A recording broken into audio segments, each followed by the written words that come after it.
মাতৃদর্পণ গ্রন্থে স্বামী বাসুদেবানন্দের মায়ের স্মৃতিকথা। একবার নোয়াখালীর বন্যার কাছ থেকে এসে শ্রী শ্রী মাতা ঠাকুরুনিকে জিজ্ঞেস করি, মা, দেশে বিদেশে ঘুরে বেড়াই, আপনারা তো কেউ কাছে থাকেন না।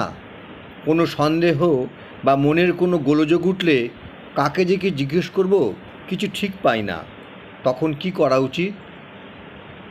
মা বললেন, সর্বদা ঠাকুরের একখানা ছবি কাছে রাখবে, মনে করবে তিনি সর্বদাই তোমার কাছে আছেন, তোমাকে দেখছেন।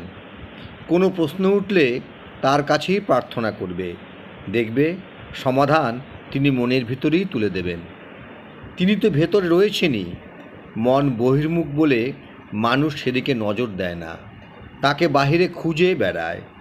যখন যা প্রার্থনা করবে সেটা যদি সত্যি তোমার পক্ষে খুব দরকার হয়, দেখবে ভেতর থেকে জবাব আপনি কেমন দপ করে উঠবে। কায় মনোবাক্যে একবার প্রার্থনা করলেই তিনি মনে রাখেন ও ব্যবস্থা করেন। ভদ্রলোককে কি এক কথা 20 বার বলতে হয়?